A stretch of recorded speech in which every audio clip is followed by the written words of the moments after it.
Alors, nous serons tout à l'heure avec d'autres invités dans le Grand Zoom. Madame, salut monsieur, bonsoir. Vous l'avez suivi, deux détentes. Ces détentes s'inscrivent justement dans le cadre de la guerre des communications, mais c'est en principe la réécriture de la carte du monde, la reconstitution des blocs dont il est question. Et le Mali ne veut pas se faire marcher sur les pieds. Le pays a décidé de chasser RFI du territoire à cause des allégations qui sont, pour les autorités de Bamako, inacceptables, car celles-ci remettent en cause l'efficacité, l'opérationnalité, ou tout au moins la professionnalisation des FAMA qui aujourd'hui sont en train d'en découdre avec les djihadistes.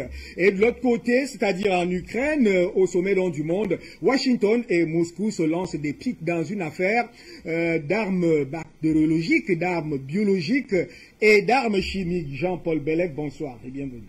Bonsoir Hubert, bonsoir à tous les téléspectateurs du Mérite panafricain des Premières Dames, bonsoir à l'équipe technique. Et bonsoir à mes co-panélistes, je pense qu'ils seront sur Zoom tout à l'heure. Et merci de m'avoir invité pour une fois encore aborder de tels sujets qui sont très sérieux pour l'évolution du monde et qui méritent notre attention la plus grande. Alors on va entrer avec vous dans cette affaire. Alors pour vous, qu'est-ce qui se passe au Mali? Avant de prendre pratiquement nos amis qui sont dans le Grand Zoom, je crois le professeur Bienvoila, c'est vrai que je vois là, on va les retrouver tout à l'heure. Le temps de vous laisser dire un mot sur, pour vous, ce qui se passe au Mali. Qu'est-ce qui se passe au Mali avant d'aller dans le Grand Zoom? Voilà. Donc, pour moi, effectivement, la presse française, c'est une presse d'intoxication qui intoxique d'abord son propre peuple. C'est du mensonge. Le gouvernement de transition a été plébiscité par le peuple malien, on l'a vu. À Bamako, il y a plus de 2,5 millions de personnes. Dans tout le Mali, il y a plus de 4,5 millions de personnes qui se sont réunies pour apporter leur appui à la transition, au gouvernement de transition malien qui a été validé d'ailleurs. Il y en a qui proposaient 10 ans. Bon, c'est parti pour 6 ans.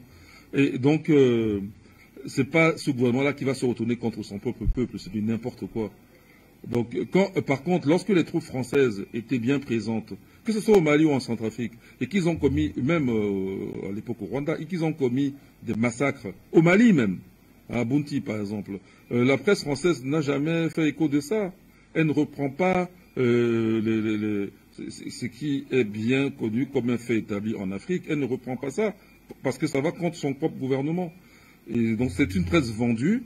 C'est une presse, nous savons que c'est les grands capitalistes qui la possèdent. À l'époque, il y avait Air 100. Aujourd'hui, on a les Bolloré, on a les Patrick Drahi, BFM TV, tout ça. On comprend les mensonges. Même, on verra tout à l'heure pour la guerre en Ukraine, là, on voit les mensonges énormissimes.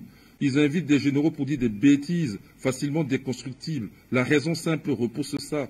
Donc, de toute façon, maintenant qu'on les a chassés du Mali, ils vont tout faire. Ils vont d'abord créer le désordre par eux-mêmes.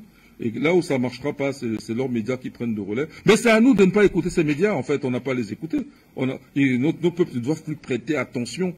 Donc, je reprends le point de vue de notre frère Simo, qui dit souvent que il faut vraiment faire campagne pour que aucun foyer africain n'ait le bouquet de M. Bolloré, à savoir Canal+, chez soi, quoi. Parce que c'est de la presse d'intoxication. Ils intoxiquent d'abord leurs propres concitoyens et ça n'apporte aucune information intéressante. Ça abrutit même.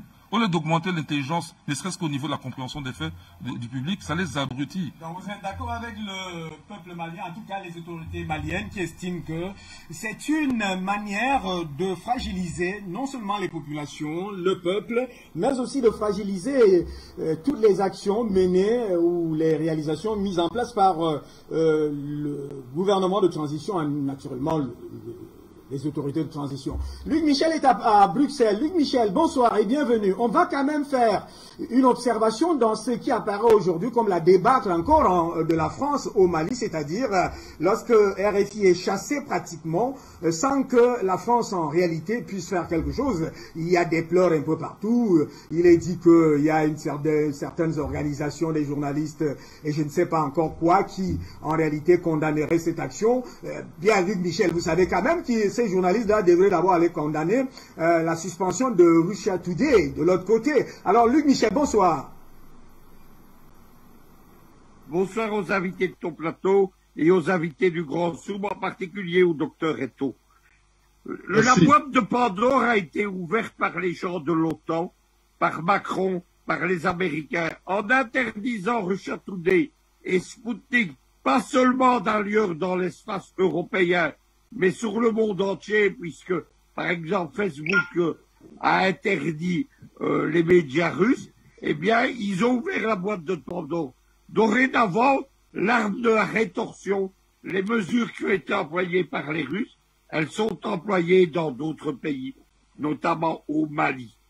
Il faut constater quelque chose, c'est que on nous raconte Macron avec arrogance, il a été traité de tartuffe par les gens de Russia Today. Il a expliqué que c'était la fin de la liberté de la presse et il a accusé les médias français, Poutine, d'organiser une information stalinienne en Russie. Simplement, ils oublient de dire que ce sont simplement des contre-mesures contre l'agression médiatique occidentale. Facebook, par exemple, est interdit en Russie avec Instagram et Twitter parce qu'ils ont autorisé au mépris de leurs propres règlements. On peut appeler au meurtre des soldats russes et au meurtre de Vladimir Poutine sur les réseaux sociaux. Ils ont été immédiatement bloqués par les Russes pour le motif légitime qu'il s'agit d'une apologie du terrorisme. Nous avons fait une émission d'ailleurs où France 24 et LCI organisaient un débat avec le journaliste Oujadas, c'est l'ancien présentateur du journal de France 2. Le thème du débat, c'était comment assassiner Vladimir Poutine. Et on concluait en disant qu'il fallait lui placer une balle dans la tête au décours d'un couloir du Kremlin. L'information de guerre occidentale, américaine, française, allemande, de tous les pays de l'OTAN, elle relève d'une technique, ce qu'on appelle le storytelling.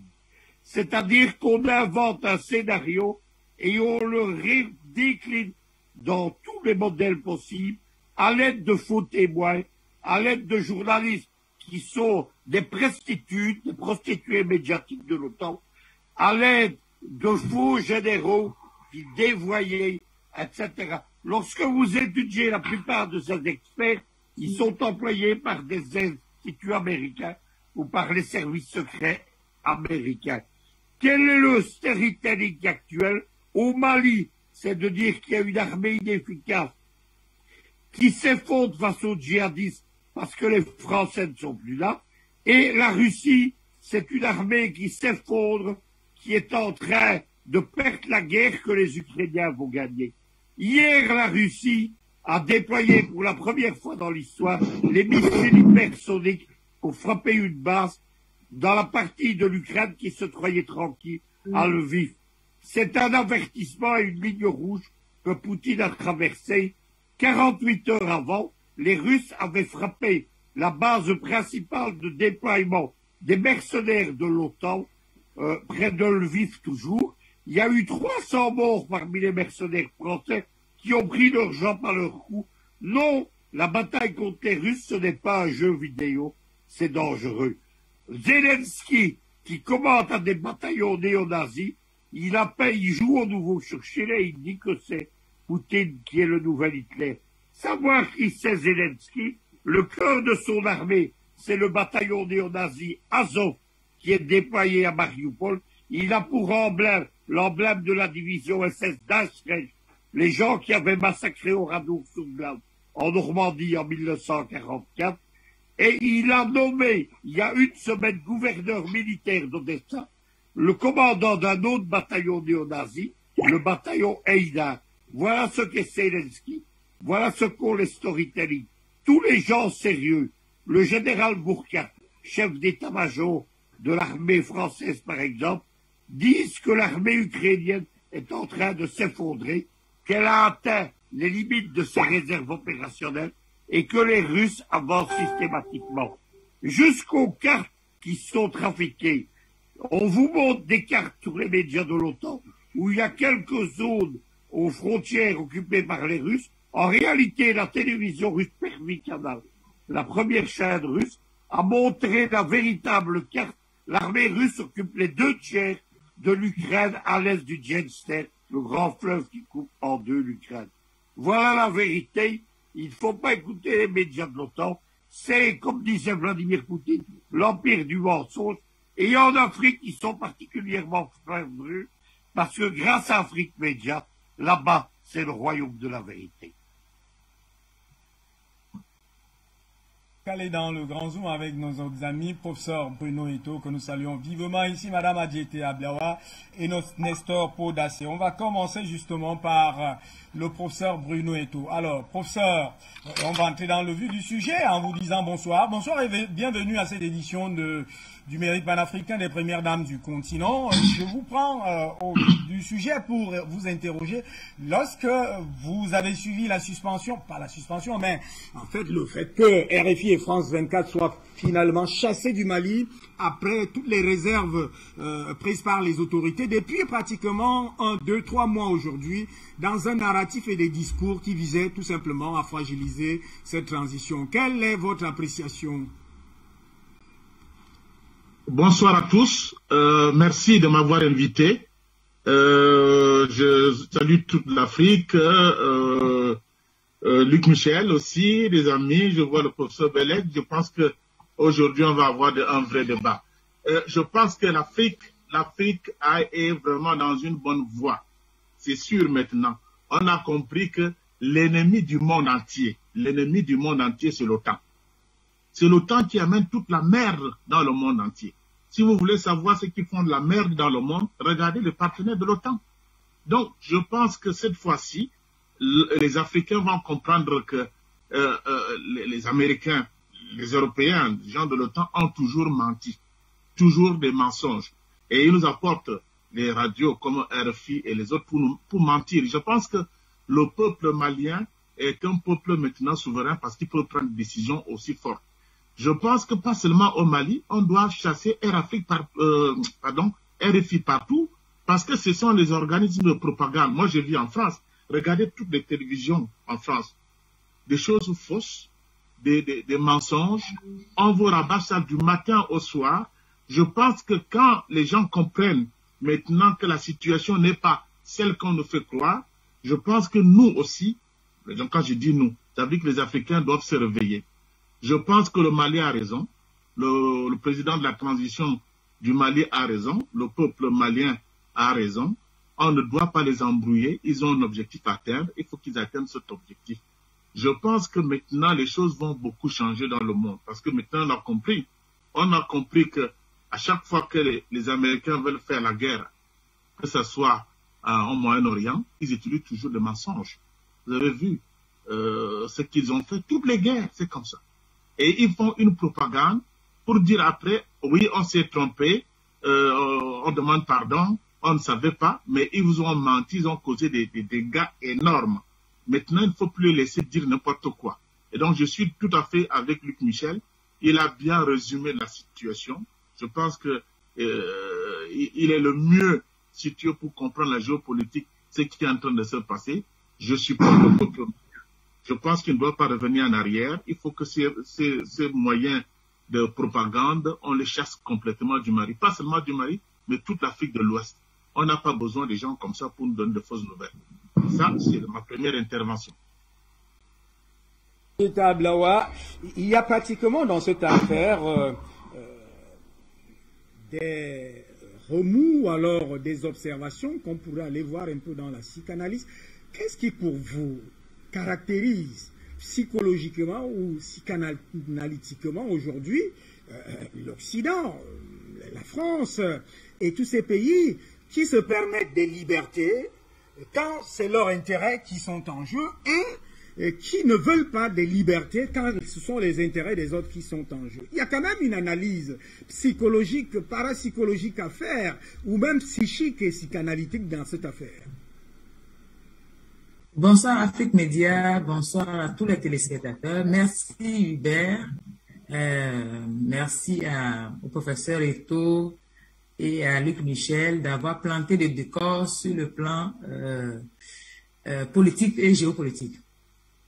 J'avais déjà dit ici que dans l'ADN du fonctionnement des loups occidentaux, vous avez la théorie des 3 M.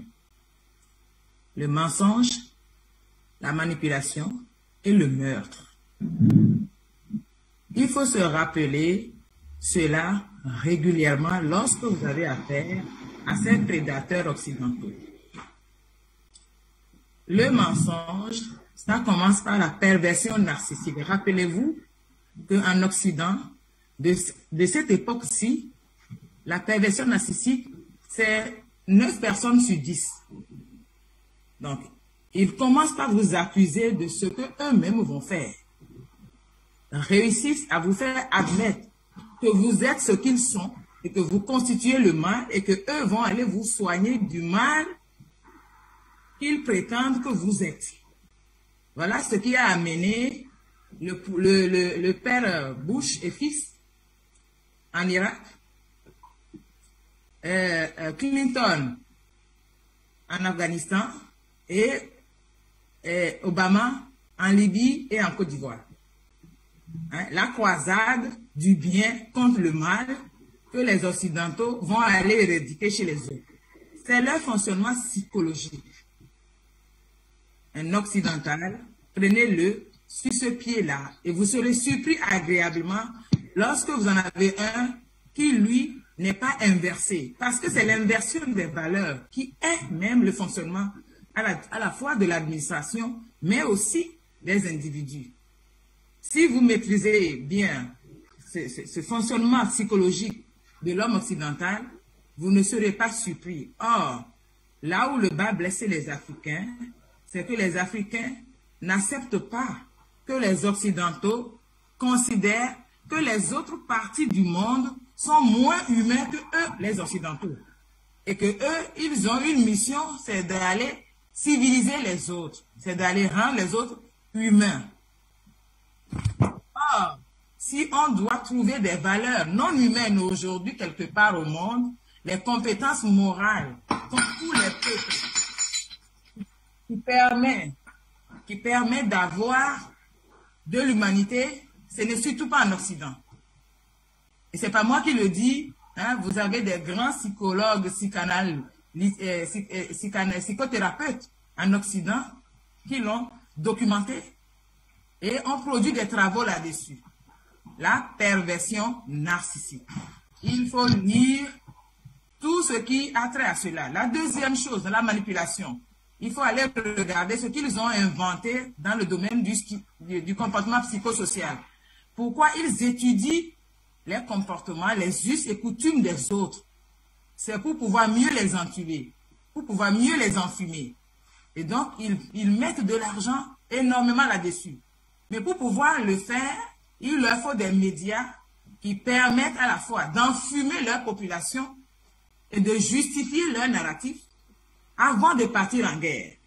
Ils partent en guerre pour des raisons qui sont privées, qui sont pour les intérêts de leur famille, mais ils embarquent leur peuple dans la perversion, dans l'inversion des valeurs qui consiste à aller apporter du bien aux autres au nom du fait que eux ont reçu de droit divin, hein, la liberté d'aller civiliser les autres. Et ceci depuis Nicolas Ier, le pape qui a décidé que tout ce qui n'est pas blanc aux yeux bleus a besoin d'être humanisé à la façon de Rome. Quand nous revenons sur la question de l'Ukraine, j'ai plus grand chose à dire que c'est ce que a dit Luc Michel maintenant, c'est la fabrication, la propagande, c'est la fabrication d'une histoire, d'un narratif. Je vais rappeler que lors de la conférence de Montpellier, qu'est-ce que Emmanuel Macron a dit? Nous allons, avec des Africains, réécrire un narratif de la coopération. Le mot est lâché, un narratif. Or, l'histoire, ce n'est pas un narratif, c'est le récit des faits. Ce n'est pas un narratif inventé dans la tête, comme on invente des situations à Hollywood pour faire des films et faire croire que la guerre, hein, c'est de la PlayStation. Non, la guerre, c'est cruel. La guerre, c'est des morts. Et spécialement, la guerre des terroristes occidentaux, c'est des crimes contre l'humanité de façon injustifiée.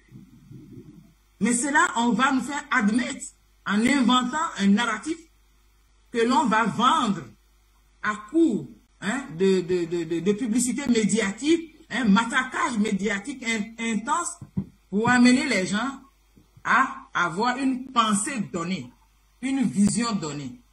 Et ils réussissent à faire cela parce que beaucoup de gens refusent de réfléchir. Comme l'a dit Carl Jung, réfléchir, c'est difficile. C'est pourquoi la majorité des gens acceptent les jugements et les prêtent à penser. Et ceux qui ont fait les études de psychosociologie pour les autres ont bien compris cela et donc ils donnent des schèmes de pensée à travers les médias aux gens et les orientent dans une direction donnée pour que les personnes elles-mêmes les applaudissent à se faire massacrer. Voilà dans quoi nous sommes avec nos amis les loups prédateurs de Paris, sans foi ni loi, qui accompagnent les commerçants véreux, sans foi ni loi, des milliardaires psychopathes qui dirigent notre pauvre monde, dont nous devons nous séparer. Nous arrivons à la fin de leur manipulation. Les yeux sont clairs. Aujourd'hui, plus besoin de dire à un Africain, lorsqu'il a le cerveau en place, qu'il n'a pas besoin de la télévision de Canal+, ni de RFI, pour se faire une opinion sur ce qui existe au monde. Il y a un truc qui s'appelle cerveau, il suffit de l'allumer et ça marche tout seul. Éteignez les télés, éteignez les radios et allumez vos cerveaux et vous verrez que le monde est très beau sans les Occidentaux. Voilà où je vais m'arrêter sur ce commentaire dans un premier temps pour laisser la place aux autres intervenants d'apporter leur point de vue sur la situation actuelle de notre monde. Merci à chacun d'entre vous. Irak, Afghanistan, Libye, Côte d'Ivoire. Nestor Podacé, vous n'êtes pas si loin de la Côte d'Ivoire et vous savez justement ce qui s'était passé. Ça s'est passé justement à coup de renfort médiatique et comme venait de le dire Madame Adjete Ablaoua, à coup de fabrication, d'affabulation en réalité, et qui ont fait en sorte que ce pays-là tombe entre les mains de ceux qu'elle a aussi qualifiés tout à l'heure de psychopathes milliardaires qui conduisent ou veulent conduire le monde dans un embrigadement économique. Alors, avec vous, comment vous faites, comment vous appréciez ce qui se passe au Mali actuellement, dans ce qui apparaît aussi, si je dois me répéter, comme une cabale contre le peuple malien, c'est-à-dire un jeu trouble des médias occidentaux pour déstabiliser cette transition. Bonsoir Hubert Itindi, bonsoir à tous mes co-panélistes, bonsoir à tous les téléspectateurs d'Afrique Média et bonsoir à toute l'Afrique. Alors donc, pour un premier temps, avant de répondre à votre question, je dirais que cette cabale, ce n'est pas contre le peuple malien uniquement, mais c'est contre toute l'Afrique, le peuple noir et toute l'Afrique, sans distinction. Ça veut dire qu'ils utilisent les mêmes méthodes. RFI, par exemple, c'est Radio France d'intoxication. Et France 24, c'est Fake News 24. Donc, ça, c'est clair. Dans notre jargon, c'est comme ça, nous, on les appelle. Radio France d'intoxication. Donc, cela intoxique les gens. Le même peuple a se retourné contre les frères. Voici comment ils jouent le jeu. Donc, pour eux, c'était de manipuler le peuple malien contre les dirigeants, pour les faire croire que non, les FDS ne sont pas bien, ils tuent des civils, ils font ci, alors que nous avons vu la France, l'armée française bombarder des civils qui étaient en train de faire mariage au Mali. Comment cette même France-là, avec des ONG fantoches financées par un certain Georges Soros, se retourne au Burkina? Ils ont fait la même chose ici, hein. Parce que je me rappelle, ils ont fait des rapports sur nos FDS en son temps pour saper leur travail, pour leur dire qu'ils font des exactions, ils font ceci ou cela dans la lutte contre les terroristes. On en a vu. En 2002, avant même 2002, ils ont fait la même chose en Côte d'Ivoire pour faire croire que non, c'est rentré, sorti, c'est sorti par là. Ils ont mélangé jusqu'à la Côte d'Ivoire a pris feu et ils sont venus installer les gars. Tout ça s'est passé. Et aujourd'hui, la nouvelle jeunesse que nous sommes, l'Afrique en général, est en train de se réveiller. Donc cette manipulation ne passera plus. Au Burkina Faso ici là, nous avons des médias locaux qui relaient les informations des RFI. Donc à tel enseigne que là, quand tu vas sur ces pages Facebook, tu vas voir les gens même commenter, menacer ces médias-là. Que s'ils n'arrêtent pas, on va plus s'en prendre à RFI et prendre un 4 et qu'on va s'en prendre. Donc ces manipulations-là, ça ne passe plus. Comme ils savent qu'en ville, les gens ont commencé à comprendre, qu'est-ce qu'ils ont fait? Ils ont créé maintenant des RFI mandinkan. Le mandinkan, c'est la langue locale parlée au Mali, au Burkina, en Côte d'Ivoire, en Guinée. Vous voyez un peu qu'on appelle la langue Bambara ou Djoula. Donc actuellement, dans tous les villages, RFI publie la langue Djoula en Bambara. Ils ont même RFI aussi en Haoussa, si je ne me trompe pas. Donc, c'est ça le danger aujourd'hui. Donc, pour moi, ce que le Mali a fait, c'est salutaire. Parce qu'aujourd'hui, ils savent que nous qui sommes en ville, on a compris les jeux. France 24 ou bien radio Fake News 24 et puis radio d'intoxication internationale ne peut plus nous tromper. Donc, ils ont créé des radios à langue locale maintenant qui publient la population à la base. Et c'est ce que Mali a compris, Mali a fermé. Et moi-même, c'est ma prière. Et dans les jours à venir, que ce soit au Niger, que ce soit au Burkina, que ce soit en Côte d'Ivoire, partout en Afrique, qu'on ferme RFI partout. Voilà, comme ça. Et puis les France 24, là, qu'on ferme tout cela. Quand on va fermer, nous serons informés par nos radios, nos chaînes nationales et autres. Et maintenant que les chaînes nationales et les chaînes privées locales aussi donnent de vraies informations, comme Afrique Média, on ne veut pas qu'ils relaient les informations des Occidentaux. Parce que nous, on veille sur eux ici, en ensemble ici. Donc, celui qui fait erreur, nous, on va le mettre sur sa place. Voilà ce que moi, je pense. Donc, ce qui s'est passé au Mali, c'est salutaire et c'est encourageant.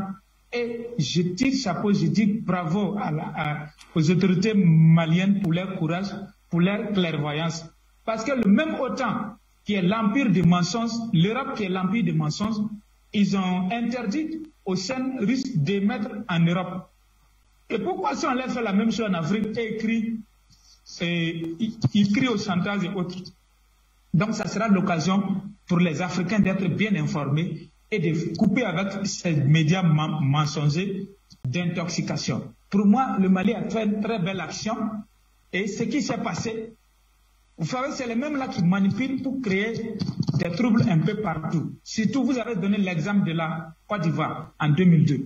Parce qu'ils ont fait croire que non, et surtout celui qui est au pouvoir actuellement, il a dit qu'il est musulman et il est du Nord. C'est pourquoi on l'empêche d'être candidat. Et vous voyez comment ils ont... Et RFI amplifie cela tous les jours. RFI France 24 avec les journaux Figaro, Le Monde et Console, ils amplifient. Et comme en ce moment, c'est eux que nous on écoutait, nous aussi on a dit, ouais, c'est vrai, il est du Nord et puis les musulmans. Donc déjà, ils font diviser des communautés, c'est-à-dire chrétiens, musulmans.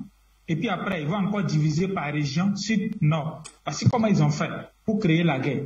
Donc, je pense que nous sommes éveillés maintenant, on ne peut plus nous diviser. C'est à nous de comprendre que ces médias mensongers là sont là pour nous, ne sont pas là pour notre bien.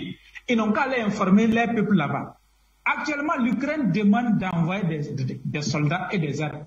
Ils envoient des armes mais n'envoient pas des soldats pour combattre là-bas. Ici, nous, on dit les militaires qui sont au sol n'ont qu'à quitter. Ils ne veulent pas quitter. Bon, est-ce que quelqu'un peut m'aider à lire cela? Merci beaucoup. Je vais m'arrêter là et puis revenir après.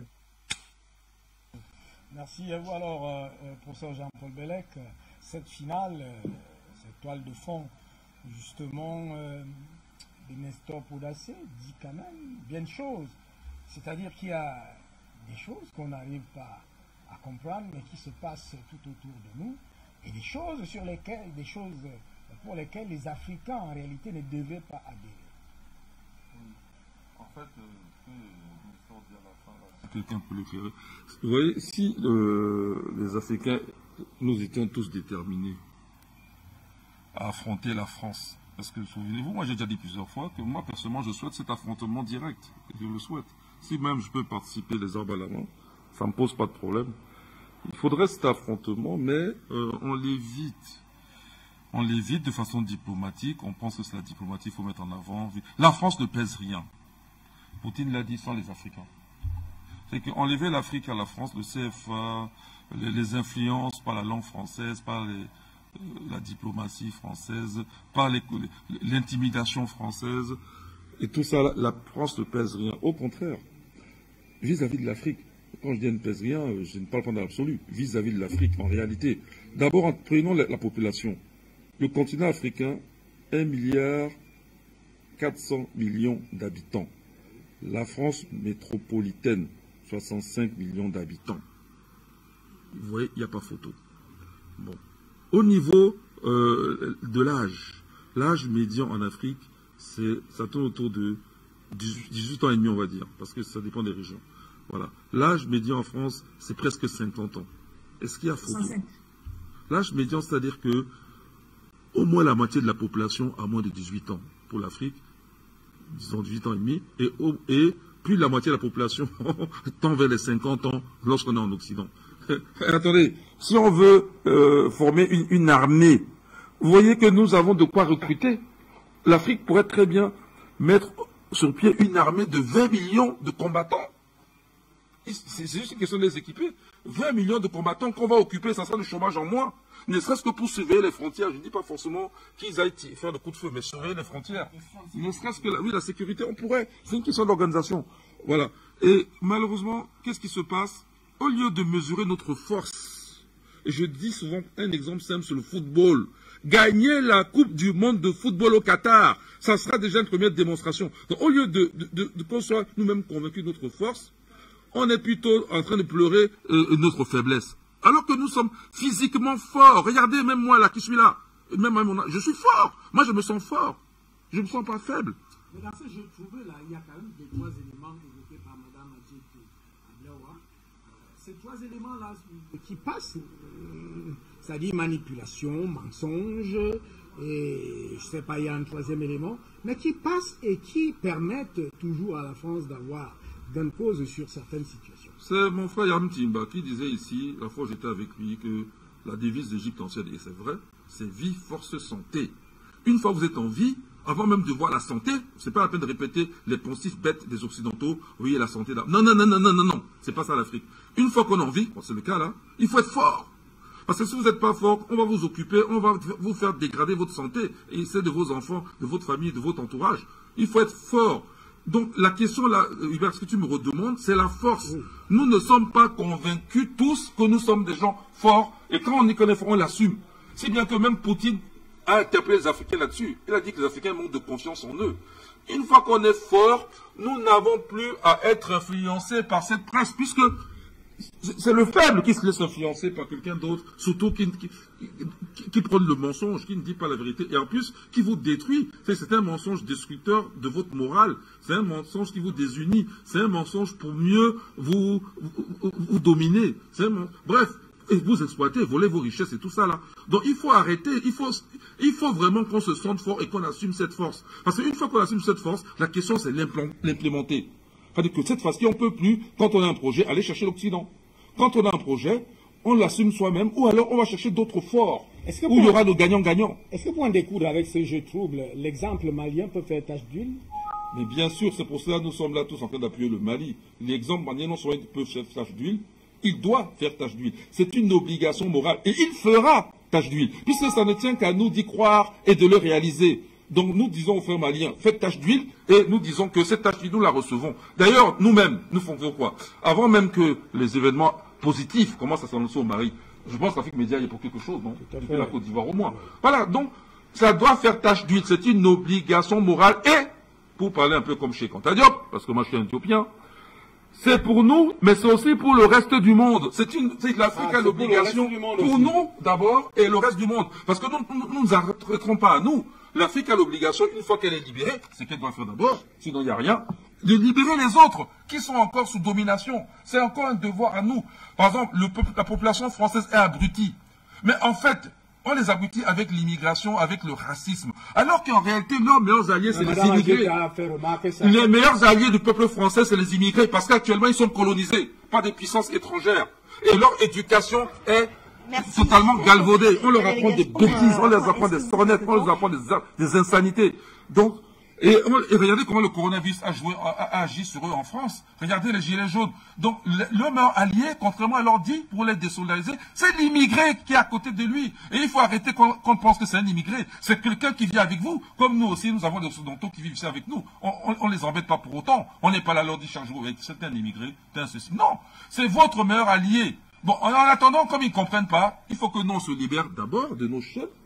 Mais totalement, encore je dis d'abord, parce qu'on est déjà libre. Hein. La parole est libre au Cameroun. Hein. Elle n'est pas libre en France.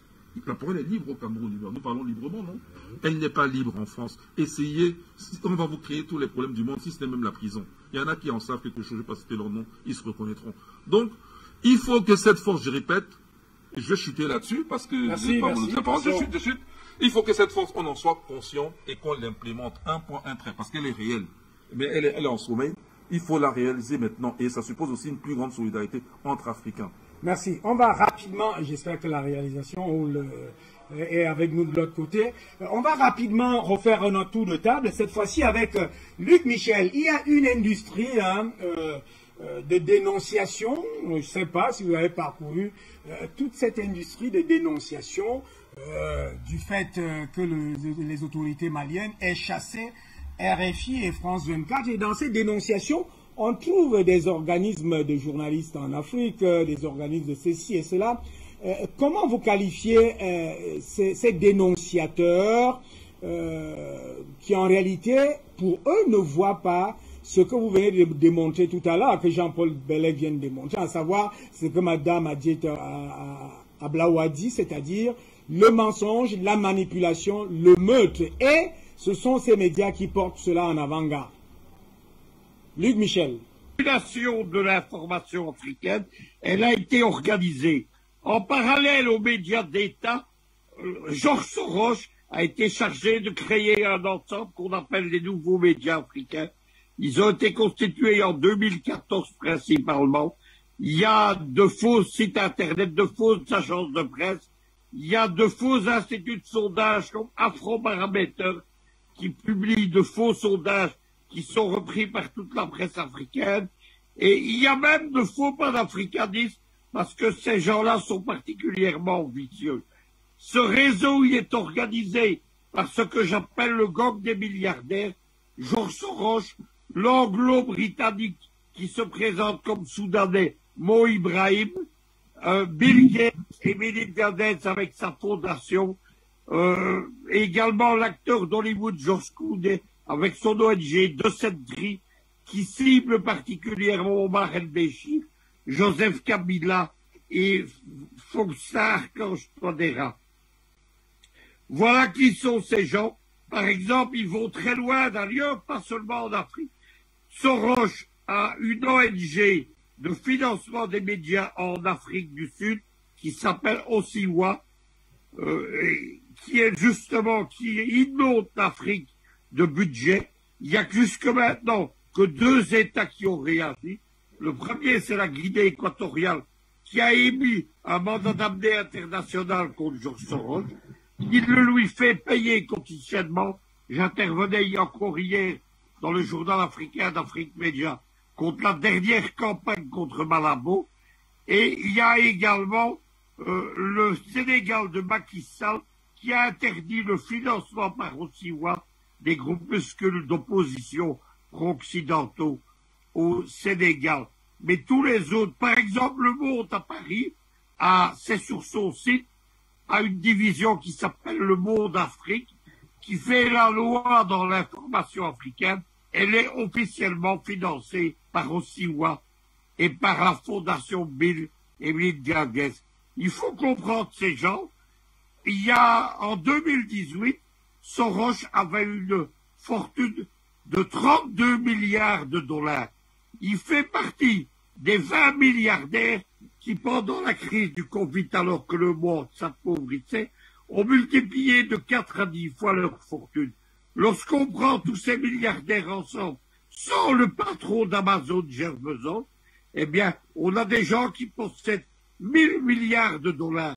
Vous imaginez les budgets, les moyens, les consciences qui sont achetées, les mercenaires qui sont financés. Il y a des mercenaires de la pub, comme il y a des mercenaires des légionnaires, des mercenaires soudanais dans toute l'Afrique. Ces gens-là, évidemment, ils représentent ce que Poutine, en 2014, a appelé l'empire du mensonge. Et en 2008, dans son premier discours anti-occidental à la conférence de Munich, il a appelé le camarade loup, en épilogie au roman russe Pierre et le loup qui veut dévorer, évidemment, la planète. C'est de cela qu'il s'agit. Il faut maintenant, agir dans la foulée du gouvernement russe, du gouvernement malien, du gouvernement équatorien, du gouvernement sénégalais, mais aussi du gouvernement burundais qui, dès 2017, a suspendu l'AFP et la BBC. Il faut ne plus laisser un espace d'expression aux mercenaires de cette information.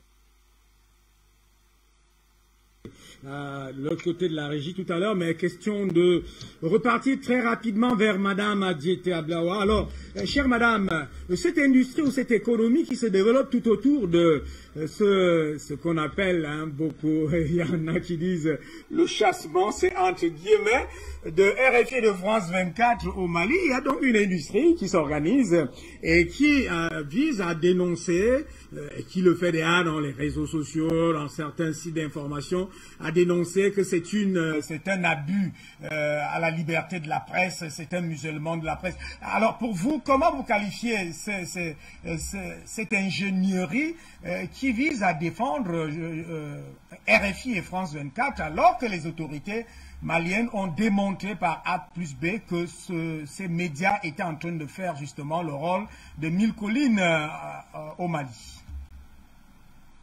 Merci mon frère Hubert. Je vais simplement sourire un peu parce que, si vous voulez, la ventrocratie que les plutocrates américains ont développée en Afrique depuis les années 90 entretient une horde d'Africains intellectuellement paresseux, ce que j'appelle, ils ont une appétence à la facilité, l'évangile de la prospérité sans effort, que les Américains vendent à coups de milliards venus de la bande de Soros, comme l'a si bien décrit Luc Michel maintenant. Et donc, ces gens-là, pour garder leur gagne-pain, parce qu'il faut reconnaître que dans les pays africains, il n'y a aucune école de journalisme crédible. Ce sont des perroquets. Et ces perroquets se nourrissent des informations que délivre l'Agence française de presse ou RFI ou CNN. Et que si on a le cerveau bien en place, on devrait se demander pourquoi des gens qui convoitent nos biens, nos terres, nos vies, vont mettre des millions d'euros à financer des appareils pour nous informer correctement afin que nous découvrons qui ils sont pour pouvoir s'en débarrasser. Ce qu'on appelle les questions existentielles de la vie. C'est ces questions auxquelles répondent actuellement la génération consciente africaine et qui se débarrasse donc de ces réseaux d'information, de ces caisses de résonance qui ne sont que des répétiteurs, des consignes et des narratifs mensongers, manipulateurs des Occidentaux. La classe politique au Mali est quand même infestée de ce réseau-là, des gens qui sont financés pour retourner leur population, parce que la population étant inculte en français, et les lettrés se sont donné un statut de sachant, de seuls possesseurs de l'information, et donc ils ont de la fierté en travaillant pour RFI, pour Canal+, pour France 24, et que en chassant ces réseaux de fausses communications, d'intoxication et de semeurs de division au sein des peuples, eux, ils perdent leur gagne-pain.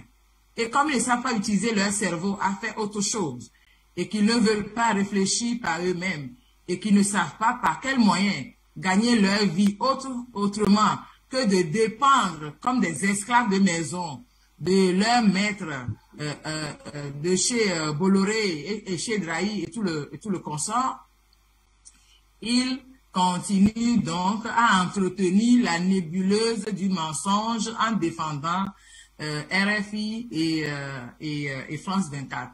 Voilà le comportement. Je souscris à la thèse de Che Guevara. Lorsque vous voulez vous débarrasser des impérialistes, commencez par acheter 10 balles. Vous en mettez 9 pour les endocolons, c'est-à-dire les impérialistes locaux, et vous en réservez une pour ceux qui sont leurs maîtres à l'extérieur.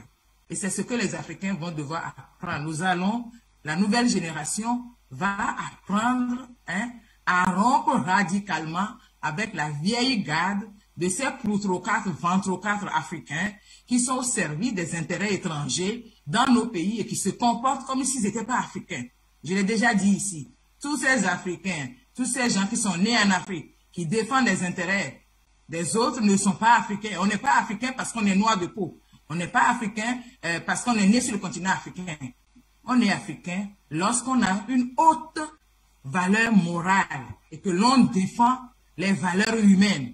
Tous ceux qui défendent l'argent, leur pays c'est l'argent, leur pays c'est le statut que leur donnent les Blancs, leur pays, leur identité c'est l'Occident et l'occidentalisme. Ces gens-là, les Africains de la nouvelle génération, vont apprendre à rompre radicalement avec eux et à s'en débarrasser. Voilà où nous en sommes et c'est ce qui se passe au Mali. Sur les 220 associations maliennes au jour d'aujourd'hui, je ne donne pas 20 qui sont patriotes. Les 200 sont tous financés par les 30 millions de M. Macron et toute la bande de tous Africa. Rappelez-vous, hein, ils étaient à Dakar. Tous Africains, voilà des gens qui laissent les pauvres dans leur pays pour venir aimer les pauvres africains. On a dit, aimez votre prochain. Il n'a jamais été question aimer votre lointain. Et c'est aimer votre lointain que les faux humanitaires occidentaux nous vendent depuis. Et c'est dans ça qu'on est encore. Les Africains doivent comprendre qu'il n'y a pas plus humain en dehors du continent africain qui viendrait les aimer plus que eux-mêmes. C'est aussi l'occasion pour que notre nouvelle génération commence à savoir qu'on ne peut pas faire financer notre libération, notre liberté par les héritiers de ceux qui ont enrichi et développé leur continent sur l'appauvrissement de notre continent. On ne peut pas aller chercher les subventions à tous Africa, à Dakar, financées par les plutocrates américains ou français du cabinet McKenzie de chez Macron. On ne peut pas aller chercher l'argent là-bas pour penser qu'on va aller développer l'Afrique et libérer l'Afrique des chaînes de l'Occident. Ce n'est pas, c'est se leurrer lourdement. Je compte sur la nouvelle génération pour se débarrasser de toutes ces associations et de tous ces plutocrates africains qui sont des endocolons dont va falloir serrer les dents et s'en débarrasser. On ne peut pas faire l'économie. On ne peut pas continuer à traîner comme des boulets des intellectuels tarés, comme l'a si bien dit Mathieu Kérékou, paix à son âme, et en pensant que nous allons les humaniser. Ils ont choisi leur camp. La vie est faite de camps. Chacun, les brebis ensemble, les chèvres ensemble. Alors ces gens-là, il va falloir bien les identifier et s'en débarrasser. Il n'y a pas 36 solutions. Les autorités maliennes ont fait un choix. Ils assument la souveraineté. Et ils posent les actes qui vont avec. Tout ce qui va se mettre en travers de cela, il faut l'enlever. Dans le Coran, c'est écrit. Tout ce qui empêche ton épanouissement, tu dois couper ça. Dans la Bible, c'est écrit. Débarrasse-toi de tout ce qui t'empêche d'avancer vers Dieu. Et dans la Torah, pareil. Dans la Veda, pareil. Dans le confucianisme, pareil. Il n'y a que les Africains qui ne vont pas se débarrasser, même de leurs propres frères. Je l'ai vu en Corée, hein. Le président de Corée n'a pas hésité à éliminer son oncle maternel, ses 2 fils et toute la garnison qui voulait donner la Corée du Nord aux Américains. Ni plus, ni moins. Il n'y a rien, si vous êtes un être humain, que les autres êtres humains font que vous ne pouvez pas faire. Les Africains ne sont pas plus humains que les autres et ils ne sont pas moins humains. Il va falloir... Merci à vous, chère madame. On va certainement revenir à vous parce que vous êtes en train de... Vous avez atteint une toile de fond qui est intéressante pour la suite du débat. Mais on va revenir à vous, Nestor Podassi, avant de prendre cet élément, justement, un élément qui concerne France 24 et RFI. Est-ce que pour vous, les endocolons, ce sont eux qui se recrutent dans cette industrie qui fait campagne sur les réseaux sociaux, sur certains sites d'information, qu'en principe, la suspension, le fait d'avoir chassé RFI et France 24 au Mali, c'est un musellement de la presse, une atteinte à la liberté d'expression et de la presse? Non. C'est pas, ça s'est fermé. Radio France d'intoxication et Fake News 24 n'est pas une atteinte à la liberté d'expression. Non. Moi, je suis d'accord avec cette prise de décision des autorités maliennes. Parce que la France et RFI sont là pour intoxiquer le peuple à la base, pour les inciter à la division, à la guerre civile. Et s'il est temps qu'on les arrête comme ça. Vous savez, je vais vous dire quelque chose. RFI n'émet pas uniquement qu'en français. Puisque en français, là, ils n'arrivent plus à nous convaincre. Nous qui sommes allés à l'école du blanc, là, ils n'arrivent plus à nous convaincre. Donc, il faut créer RFI en langue locale pour toucher la base. Je vous ai dit, au Burkina, au Mali, en Guinée, en Côte d'Ivoire, il y a RFI Mandinkan qui parle le Djoula. Et vous savez, dans ces 4 pays-là, ces langues-là sont parlées. Donc, c'est ça maintenant, ils utilisent pour intoxiquer les communautés à la base. Et maintenant, quand ils montent un peu dans le Sahel, c'est-à-dire une partie du Mali, du Burkina, du Niger et du Nigeria, et une partie du Cameroun, si je ne me trompe pas, le Haoussa. Il y a RFI Haoussa, il y a RFI Yoruba aussi, si je ne me trompe pas. Donc, ils pullulent ces intoxications-là à la base. Donc, pour moi, c'est comme si c'est un cancer, une cellule cancérigène dans un corps qu'on a extirpé. Voilà. On a extirpé une cellule cancérigène dans un corps. Donc, c'est normal. C'est bien fait même, et moi, j'apprécie cela. Vous savez, nous qui sommes les panafricains là, même RFI a ses ramifications sur le plan territorial local. Parce que moi, par exemple, c'est maintenant que sur le plan local, là, certains médias commencent à me prendre. Depuis 2019, on m'a fermé. On m'a fermé au Burkina ici depuis 2019, je ne passais pas dans les médias. C'est tout récemment que j'ai commencé à intervenir. Je pouvais intervenir dans le cadre de mon domaine professionnel pour parler de la santé. Mais parler de la politique France-Afrique, là, on m'a fermé sur ce domaine-là. Je ne pouvais pas. C'était interdit. C'est tout récemment que j'ai commencé à intervenir par rapport à ça. Donc, ça veut dire quoi? La France donne des ordres à nos États pour qu'on nous ferme, pour que les panafricanistes ne véhiculent pas les idées. Si ce n'est pas Afrique Média qui nous fait cette faveur, les médias locaux, là, beaucoup sont compromis. Parce que certains prennent l'argent avec l'ambassade de l'Union européenne, d'autres sont financés par Georges Soros. Donc, vous comprenez. Donc, Afrique Média joue un grand rôle. Et je pense qu'il est temps que les États, même nous-mêmes là, on va signer des pétitions ici, aller donner à l'Assemblée transitoire de voter une loi pour qu'on ferme ces médias-là même. Ils n'ont qu'à quitter le Burkina Faso même. Voilà, on va les fermer ici. On va écouter Afrique Média et puis les médias locaux qui sont crédibles. Point final. Moi, en tout cas, je suis dans cette logique. Hein. Ça, c'est ma façon de voir. Parce que tu ne peux pas confier ton peuple à ton ennemi de l'éduquer et puis il sera bien pour toi. Parce que non seulement il fabrique des marionnettes qu'il met à la tête des États, et puis en même temps, ils sont en train de fabriquer un autre marionnette pour être dans l'opposition. Et on commence à pomper le peuple. À un moment donné, on dit, bon, l'autre là n'est pas bien, il faut le chasser. Vous le chassez, il vient placer encore l'autre qu'ils ont préparé. Voici le jeu qu'ils ont fait depuis des années avec nous. Et nous avons compris ce jeu-là maintenant. Ça ne passera plus ici. Voilà. Donc, il faut les fermer. Le Mali a commencé. De toutes les façons, ce qui se passe au Mali, ne pensez pas que c'est uniquement le peuple malien, mais ça concerne toute l'Afrique. Si nous gagnons le combat au Mali, ça c'est que l'Afrique est délivrée et ça va emboîter les pas. Je vous donne une information. Le 26, nous allons sortir contre Bolloré et ses alliés au Burkina ici. Le 27 encore, on sort. Ça, c'est un meeting pour soutenir la FDS, la transition, et puis dire merde à la France. Voilà. Donc, c'est clair, c'est net. Nous sommes là-dessus. Les choses sont en train d'avancer. La France n'en a plus sa place en Afrique ici. Il va partir. Le meeting va se faire à Ouaga. Mais le 26, c'est dans tout l'étendue du territoire de Burkina Faso. Actuellement, nous sommes à Bobo. Donc, le 26, on va prendre part à cela. Et le 27, c'est le meeting à Ouaga. On se pour soutenir le peuple malien, soutenir la transition, soutenir les FDS. Et puis maintenant, dire à la France, il faut partir. La Russie, on veut une collaboration saine avec certains pays, avec des partenaires bilatéraux. Voilà. Et nous avons même mis le drapeau de la Russie. Et là où il y avait le drapeau de France, là, on a mis tête des morts. Voilà, c'est comme ça. C'est très simple. Il n'y a pas de complications. C'est ce que moi j'ai dit dans mon écrit que j'ai envoyé donner à l'ambassadeur de la France.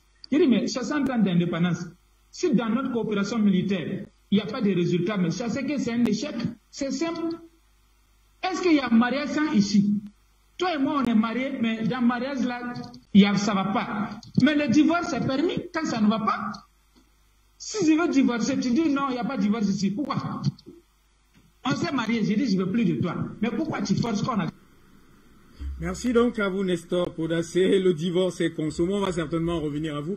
Mais avec votre permission, à Luc Michel, Madame Adjeta Blawa et vous-même, Nestor Podacé, et le professeur Bruno Eto, vers lequel on va repartir tout à l'heure là. Je vous convie avec vous, justement, professeur Jean-Paul Bellec. On va suivre cet extrait donc concernant France 24 et RFI. On va terminer avec le professeur Bruno Eto'o, revenir à vous sur ce plateau, Jean-Paul Bellec. On prend cet extrait tout de suite. Merci. Valérie Gasse pour RFI. Monsieur le Président, les autorités maliennes ont décidé de suspendre la diffusion de RFI et de France 24 au Mali aujourd'hui. Est-ce que vous condamnez cette décision? Est-ce que vous pensez que c'est un signe nouveau de la détérioration des relations entre la France et le Mali qui continue depuis quelque temps? Et comment comptez-vous réagir? Merci pour cette question. En effet, elle renvoie à ce sujet si important qu'on évoque depuis tout à l'heure.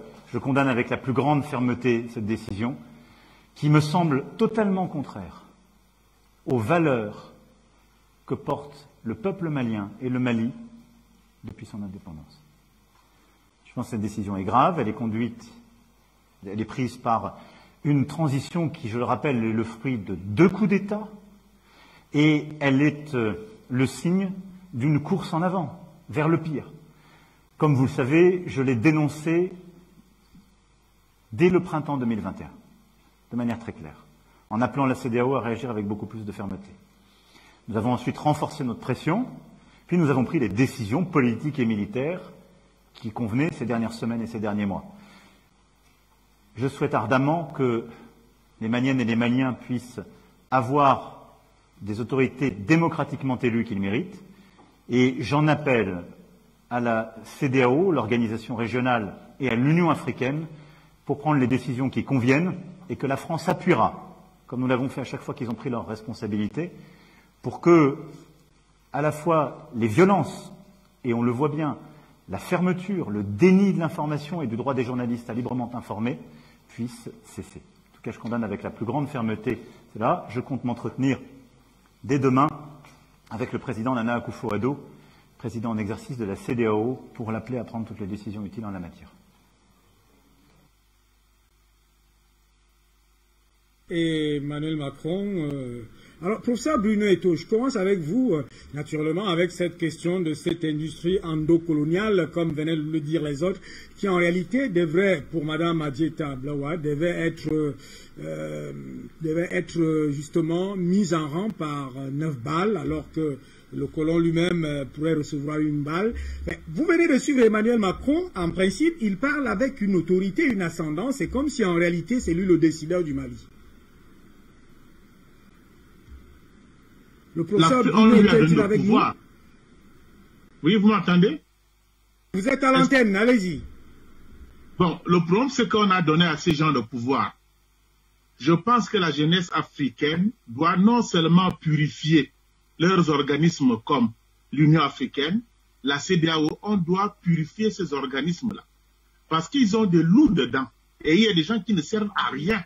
Ce sont des gens qu'on a placés depuis longtemps. Je pense que la jeunesse doit purifier d'abord leurs organismes. Les Européens, ils se sont infiltrés, hein. Ils ont la main mise. Comment voulez-vous que l'Union africaine soit financée par l'Union européenne? Alors qu'on a l'argent, on peut avoir l'indépendance. La CEDEAO dépend de la France. Comment voulez-vous qu'ils n'agissent pas et qu'ils ne prennent pas de décisions qui ne sont même pas constitutionnelles parce qu'ils sortent dans les cadres de la constitution de ces pays? Je pense qu'on doit purifier nos organismes. Il faut que toute la jeunesse se lève en Afrique de l'Ouest en disant qu'on va purifier la CEDEAO. Le président Akufo, on doit les chasser du pouvoir. On doit purifier nos organismes. Tant qu'on ne purifie pas nos organismes, on aura toujours des choses comme ça. Il parle en sachant de cause, hein, c'est pourquoi il le dit, parce qu'il a à l'intérieur de ces pays, à l'intérieur de ces organismes, ses pions, les hauts fonctionnaires, les gens qui prennent des décisions. Mais il faut que l'Afrique aille jusqu'à purifier ces organismes. Vraiment, c'est ça que je souhaite. Il faut purifier ces organismes. Et pour ça, je pense que c'est une grande bagarre qui va commencer entre les dirigeants africains et le peuple. Donc, il y a vraiment un divorce entre ce que les dirigeants prennent comme décision et ce que le peuple prend comme décision. Donc, je pense qu'il faut purifier non seulement la CEDEAO, mais purifier aussi l'Union africaine. Et c'est ça.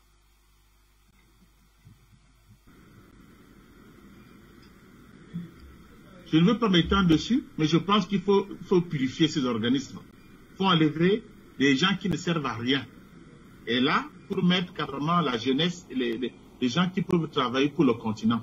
Parce que tant qu'on aura toujours ces gens, on ne va jamais avancer. Ils vont toujours prendre des choses comme ça à l'encontre de leur peuple. Macron ne peut pas faire ça en Europe. Quand ils veulent prendre des décisions, ici tout le monde descend dans la rue. Mais en Afrique, on dit les gens sont là et regardent. Parce qu'ils comptent sur certains chefs d'État qui partent avec l'Europe. Il ne faut pas faire ça. Il faut purifier ces gens-là. Il faut purifier l'organisme et faire à ce qu'on ait de bons dirigeants qui écoutent leur peuple. Mais ça commence à venir. Parce que même les dirigeants ont peur de la population maintenant. Je pense que les choses commencent à venir.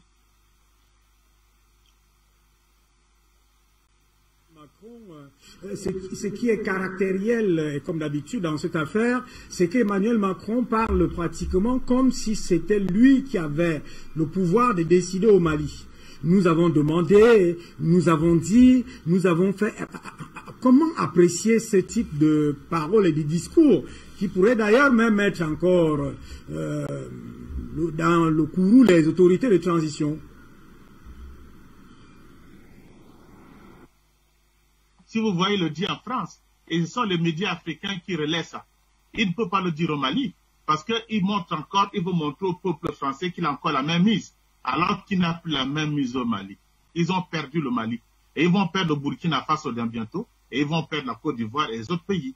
Il le sait, mais il veut rassurer le peuple français en disant qu'il a encore la même mise, alors qu'il sait bien qu'il n'a plus la même mise en Afrique. Ça commence à partir. On le sent. C'est ça. Et toutes ces questions, vous savez, hein, on choisit des gens pour poser des questions. Il connaît des questions d'avance. Il sait ce qu'il va répondre. Mais je vous le dis, le président Macron, la France a perdu le Mali. Et la France va commencer à perdre toute l'Afrique de l'Ouest. Vous allez voir petit à petit. Mais moi, je compte sur la jeunesse. Parce que quand je vois les jeunes maintenant prendre la parole, ils savent ce qu'ils veulent. Et là, c'est une victoire. Parce qu'ils vont continuer, ils vont se battre jusqu'au bout. Avant d'aller au standard, vous pouvez nous rejoindre dans quelque chose comme 1 ou 2 ou 3 minutes, le temps de donner au professeur Jean-Paul Bellec. Vous avez suivi Emmanuel Macron.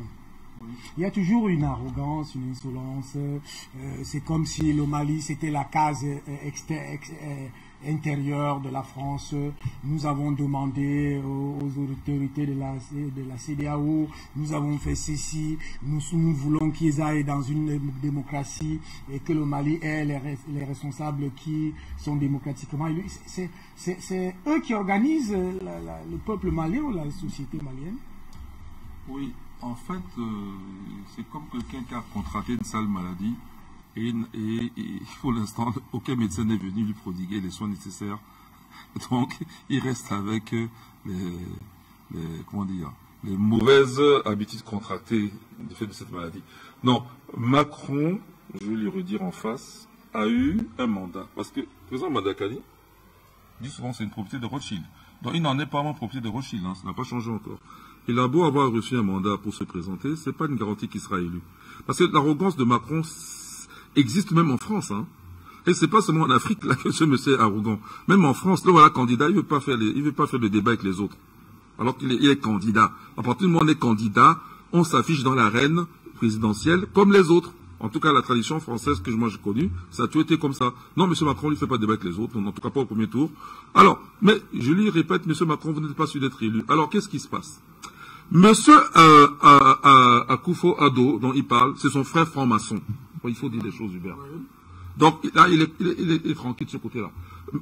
L'autre vrai Addo, là, c'est Ouattara, c'est aussi un autre frère franc-maçon, et il plie son corps. Donc, il est aussi tranquille. Or, ces deux-là sont les piliers de la CEDEAO. Donc, quand il parle CEDEAO, il est déjà tranquille, là. Le Nigeria, on a vu avec le vote, c'est que M. Buhari, à un moment donné, on lui a prêté quelques bonnes intentions, mais il faut croire que M. Buhari se laisse dominer ou emporter, peut-être sous autorité des États-Unis. Parce que moi, je commence à me poser des questions. Quelle est cette puissance africaine qui est sous la botte d'un petit pays comme la France? Parce que ni en termes d'habitants, ni même en puissance économique, mais le Nigeria n'a pas écouté la France. Puisque c'est le leader économique en Afrique et c'est la plus grande population. Et c'est un État qui, normalement, est puissant. Même sur le plan scientifique, Hubert. Oui. Donc, moi, le professeur Pius Nwanko Okeke, quand même. C'est lui, ils ont un centre spatial au Nigeria. Je me souviens avoir été à Alger et Bonaventure Okere avait été envoyé par le professeur Puisse, donc Okeke, pour parler aux Algériens de comment on va pouvoir mettre sur pied un observatoire et avec des télescopes. Ils connaissent, ils sont en avance. Donc, comment ça se fait que le Nigeria est sous la botte de la France? C'est pas normal. Donc, monsieur Boari, réveillez-vous. Si vous êtes malade, si on vous a injecté une maladie, démissionnez. Mais ne laissez pas cette honte-là. Parce que même à l'ONU, vous avez voté du même côté que ces gens-là. C'est pas normal. C'est pas normal. On peut pas accepter ça. Donc, c'est ça qui donne à Macron ce courage-là. Quand vous avez le Nigeria, le Ghana, et monsieur là-bas, l'Afrique de l'Ouest, là, au niveau UMOA, monsieur Ouattara, qui vous donne la garantie que... Parce qu'ils vont influencer sur les autres. C'est comme ça qu'ils ont pu... Ils ont cherché à marginaliser le Mali. Vous voyez? Voilà. Bon, mais pas de chance pour eux. Ce qui doit arriver, Guillaume Tebo et Beaufort, ce qui doit arriver arrivera. Ça veut dire quoi? Que vous avez vu, il y a eu monsieur Kaboré, là, qui a voulu faire la grosse tête, là. Il n'est plus là, non? Je parle comme le frère Franga. Il y a eu chassement de Kaboré. Voilà, maintenant, il y a donc... comme M. Macron n'aime pas, il y a une transition militaire au Mali, au Burkina, il n'aime pas, mais nous on veut ça, voilà. C'est le cas au Mali, ça continue, et même en Guinée, hein. Et ça va se généraliser, même M. Bazoum, c'est le prochain, et Ouattara, il ne peut rien pour attendre. D'autant plus que Ouattara s'est permis de dire quelque chose de pas bien sur la Russie. Donc attendons, hein. Les comptes seront réglés, il y aura solde. Donc M. Macron, mais c'est fini. Moi je dis M. Macron, si j'étais à sa place, je ferais le nécessaire, ne serait-ce que pour... D'ailleurs, qu'est-ce que Macron soit élu ou pas, nous on est content. Macron n'est pas élu, bon débarras, dégage, pauvre connard. Macron est élu, tant mieux, parce que nous le connaissons, c'est un abruti, on va en profiter davantage pour livrer davantage de l'Afrique. Donc, dans ce cas, nous c'est gagnant-gagnant, dans tous les cas on gagne. On gagnera. Il n'est pas élu, on est content parce que bon, il est dégagé, il est élu, on aime bien cet abruti là, parce qu'il va nous permettre d'être encore plus libre. On connaît déjà comment il fonctionne. Merci à vous. On va prendre quelques minutes avant d'aller vers le deuxième sujet, ce qui concerne l'Ukraine. On va prendre pour aller au standard. Est-ce qu'au standard, nous avons des appelants? Vous connaissez d'ailleurs le code d'accès. Vous qui voulez nous rejoindre, vous avez tout simplement les numéros au bas de votre petit écran. Vous appelez, vous votez, vous contribuez. Bonsoir, vous me recevez? Allô? Oui, vous êtes à l'antenne, cher monsieur Codaxer. Vous votez, vous contribuez. Ce sont les premières dames du continent. D'accord. Je vous remercie, mon cher René Terefundi. Une fois de plus, le bon tour de Ditega. Donc, je vais saluer comme ça de façon globale les invités. Je suis sûr qu'ils m'ont reconnu. Je les connais aussi. Donc, je donne mon vote à toutes les premières dames d'Afrique centrale, ainsi que leur homologue d'Éthiopie, de Madagascar, et pour la soutenir à Madame Goïta et celle d'Algérie. Donc, l'essentiel a été dit. Je ne vais pas revenir sur ce qui a été développé par les panélistes. Mon cher René Luc Michel l'a rappelé. Le Burundi a mis un terme sur tout le territoire donc du Burundi au bavardage soi-disant démocrate de France 24, des RFI, de la CPI, donc, à partir de 2016-2017. Donc, naturellement, je ne peux que féliciter mes frères et sœurs de Bamako d'avoir pris la même initiative et les encourager dans les brillants efforts qu'ils ont déjà déployés. Je pense ici notamment à l'aîné Choguel Maïga, ainsi qu'au très brillant ministre des Affaires étrangères, M. Diop. Donc, sur ce point, je ne vais pas changer d'un iota. Vous me connaissez à chaque fois que je prends le micro ici. Parfois, on a cru que je faisais l'apologie de la violence. Mais tous nos nègres de maison, parce que nous en avons aussi un peu, certains ont été liquidés parce qu'ils se sont avisés de prendre des armes comme celui qui prétend gouverner la Côte d'Ivoire en ce moment. Nous les avons purement simplement liquidés. J'aurais dit neutralisés pour rester diplomatique, mais là, il faut dire les choses telles qu'elles sont. Nous les avons mis hors d'état de nuire. Ceux qui n'ont pas voulu risquer leur vie, aujourd'hui, ils sont allés rejoindre leurs amis soi-disant démocrates, notamment au Canada et en Belgique. Donc, nous ne nous badinons pas avec ce genre de choses. La sécurité prime sur toute chose. Nous avions subi, pour un peu rebondir sur le cas de l'Ukraine, des sanctions, courant 2015 aussi, 2016. Résultat, cela a poussé les Burundais à revenir aux pratiques des anciens Burundais, c'est-à-dire l'agriculture. Et depuis à peu près 2018, d'un point de vue agroalimentaire, nous sommes totalement autosuffisants. Donc, nous n'importons strictement rien. Nous produisons ce que nous consommons nous-mêmes. Donc, j'ai hâte de voir pour ma part tous mes frères et sœurs d'Afrique, notamment en zone CFA, agir de la même façon. Donc, pour ne pas monopoliser le micro, je vais m'arrêter ici et vous l'aurez situé, mon cher Ekoudi. Afrique Média, une fois de plus, le monde c'est nous. Pour votre fidélité dans la maison Afrique Média et votre gentillesse, Delphin depuis Gitega, c'est au Burundi. Derrière Delphin, on a notre appelant.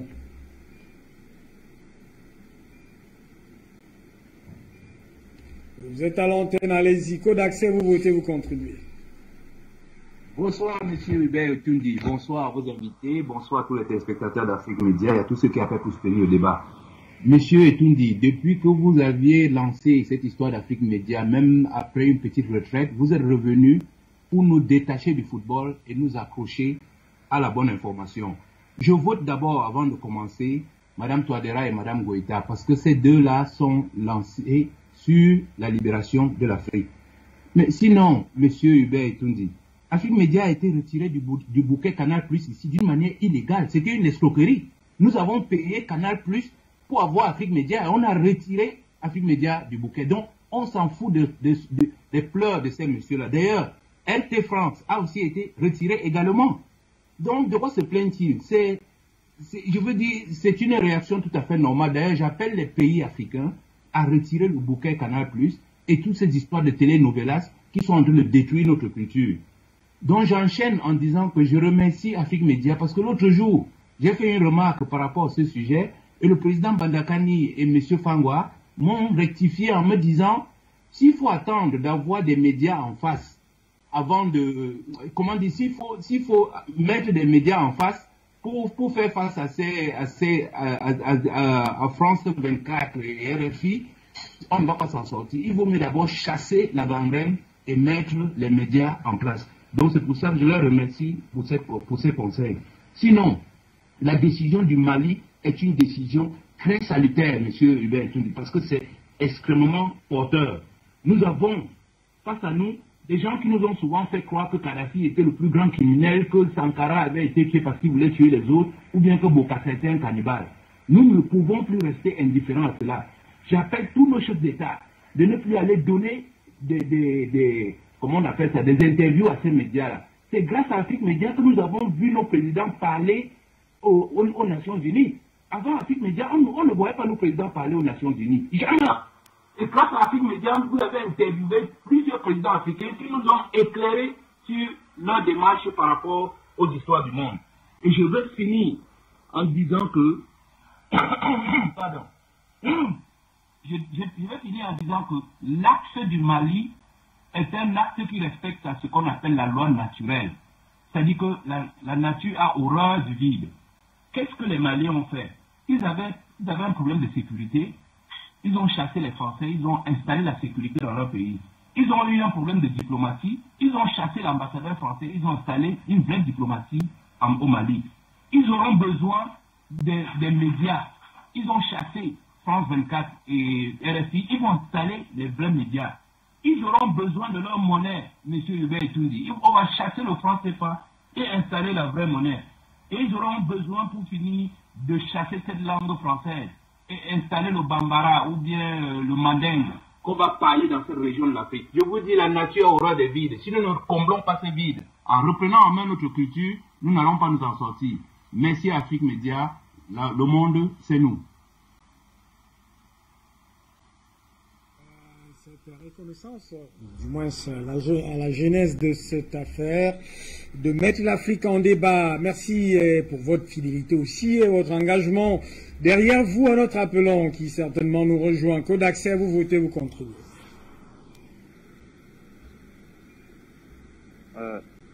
Oui, bonsoir, Monsieur Tundi. Je suis Léon, je vous appelle de Douala. Je vote pour Madame Touadéra et Madame B. Alors, j'ai été très heureux d'entendre aujourd'hui par un média malien interposé que le Mali venait de passer dans le Parlement de tête en Afrique, venait de retrouver sa position de leader dans le domaine agricole en Afrique.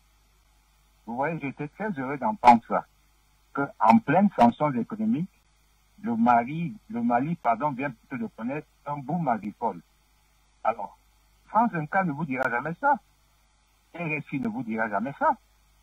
Vous voyez, c'est ça le danger de ces médias dits mainstream. Écoutez, je me réjouis de la prise de conscience de cette affaire. Et on a beau voir 3, 4 ou 5 ou 10 millions d'abonnés sur les suiveurs de France 24 sur Facebook, mais sur 10 millions d'abonnés, vous allez vous rendre compte que 8 millions sont contre ce média. Parce que lorsque vous lisez les commentaires, vous réalisez que ce sont plutôt des opposants à France 24 et à RFI. Alors, du coup, M. Macron, qui est féru des statistiques, lorsqu'il voit ça, qu'est-ce qu'il fait? Il sait très bien qu'il est en perte de vitesse dans le monde francophone. Alors, raison pour laquelle il va séduire des gens comme M. Akufo, qui est un anglophone. Combien de Ghanéens comprennent le français? Donc, est-ce que M. Akufo, lorsqu'il rentre au Ghana, est-ce qu'il leur explique ce que M. Macron lui a raconté? Certainement pas. La même chose avec M. Boiré. Combien de Nigérians comprennent l'engagement de M. Boiré avec la France? Personne. Donc, pour M. Macron, il suffit de manipuler un chef d'État anglophone et toute la population anglophone qui comprend rien va suivre. Donc, vous comprenez son déploiement dans le monde anglophone. Hein? Alors, je vais simplement terminer en disant que l'Afrique doit assumer la réciprocité dans tous les domaines. Le Mali vient de l'assumer. Vous me coupez, je vous coupe. Vous me laissez passer, je vous laisse passer. Alors, c'est honteux de voir un président pleurnicher à la télévision, comme je viens de voir M. Macron. Il pleurniche. Il pleurniche. J'estime que c'est une honte pour la France, tout simplement. Bonne chance à Afrique Média. Le monde, c'est nous, véritablement. Mais...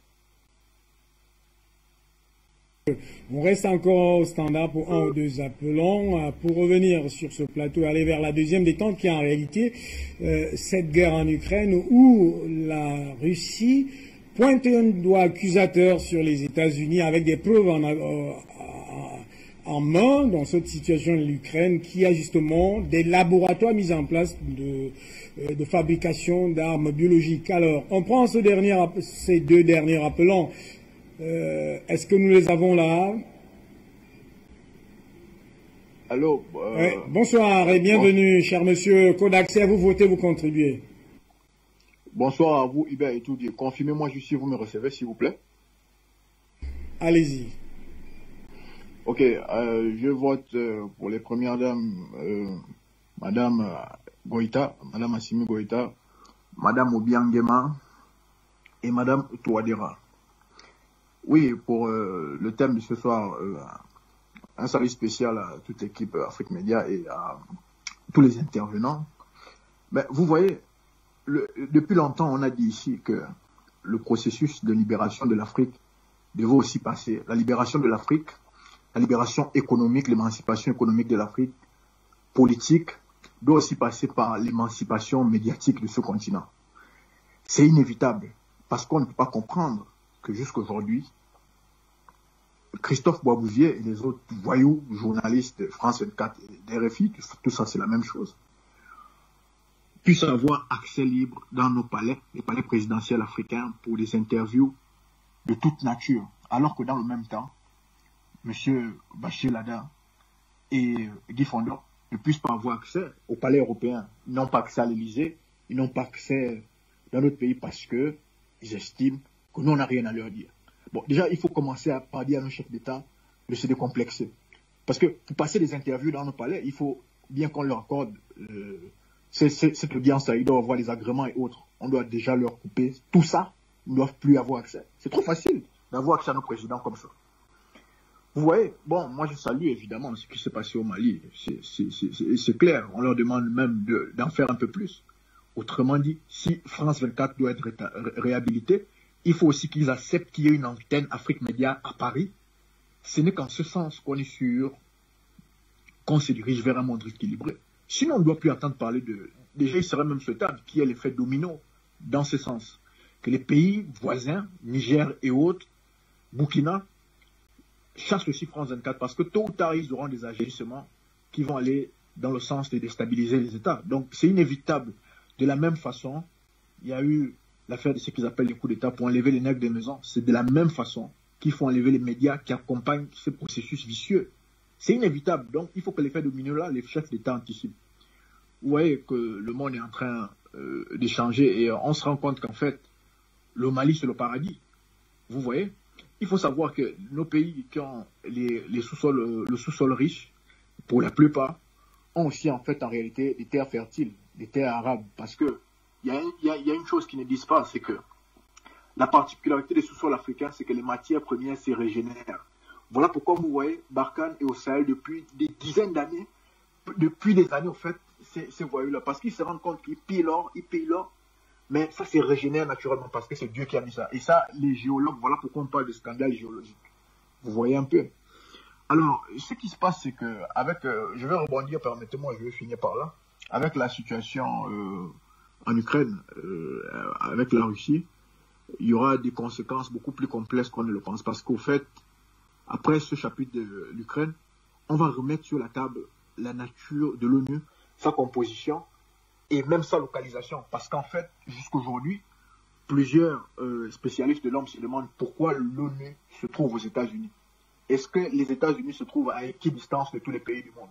Il faudra revoir tout ça. Est-ce qu'il faut déplacer le siège de l'ONU? Est-ce qu'il faut déplacer le siège de l'OMS? Est-ce que c'est l'ONU qui va continuer à représenter tous les peuples du monde et qui devra garantir la capacité des peuples à disposer d'eux-mêmes? Toutes ces questions doivent revenir sur la table parce que l'Organisation des Nations Unies avec le format actuel ne garantit pas un monde meilleur.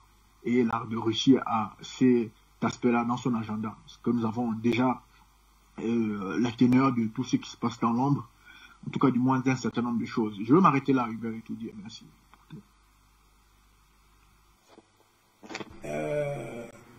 Est-ce que celui-là avec nous